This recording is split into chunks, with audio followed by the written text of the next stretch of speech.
وذكر فإن الذكرى تنفع المؤمنين. Assalamu alaikum wa rahmatullahi wa barakatuh. May the peace and blessings of Allah be upon you all. I'm Abdullah Oduro and welcome back. Who is the prayer obligatory upon? If you are of these three, then the prayer is obligatory upon you: Muslim, sane, and mature. Let's start with mature. Maturity, the signs of that in Islam for males is if they have reached the age of 15 years old or hair has grown in their private parts. So if you're around the age of 15 or if hair has grown around your private parts, then you are considered mature in Islam. Also, if you have a wet dream, then this is a sign of you being mature. Therefore, the 5 daily prayers is obligatory upon you. For the female, it's primarily characterized by the coming of menses. If she was to have her menses, then upon that, the prayer is obligatory upon you. But note, while she is on her menses, prayer is prohibited for her. She is not allowed to pray, and she doesn't have to make those prayers up.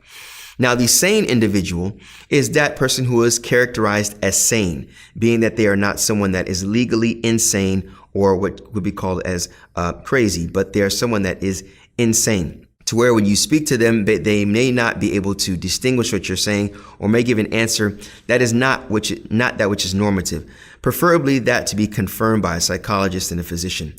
Thirdly is the Muslim. The person has to be Muslim for them to be obliged to pray 5 times a day, as this is a condition for the obligation of the prayers. Allah subhanahu wa ta'ala says in chapter number 4, verse number 103, verily the prayers has been decreed upon a prescribed times.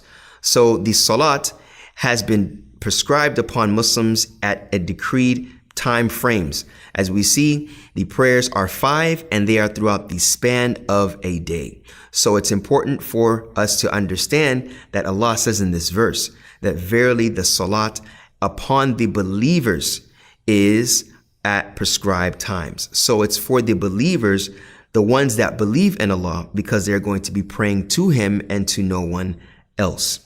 Also, the prayer is upon the person that wants structure when trying to fulfill their purpose in life.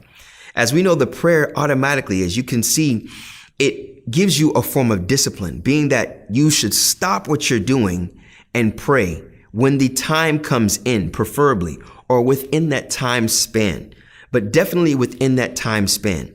As discipline are consistent acts of willpower. Yes, there will be days where you don't want to wake up in the morning, and you know that's the time for prayer, and that span goes all the way till sunrise. You want to try to do it before the sun rises.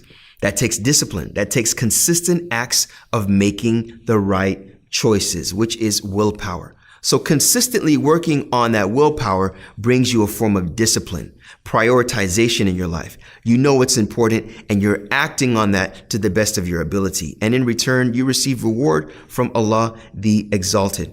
Allah says in chapter number 70, verse number 19 through 22, verily mankind was created anxious, impatient when evil touches him, and stingy when good touches him, except for those who are consistent in prayer. So here we see that prayer is a means of controlling oneself in times of good and in times of what may be perceived as evil. And that's the whole concept of a Muslim, linguistically coming from surrendering oneself to God. And through that submission, one obtains peace in their life.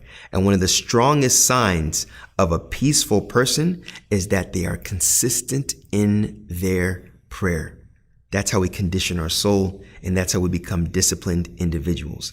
May Allah the Exalted make us of those that are consistent in our prayer. May Allah the Exalted make us of those that keep that relationship with Him primarily through prayer and in our actions. Assalamu alaikum wa rahmatullahi wa barakatuh. Thank you.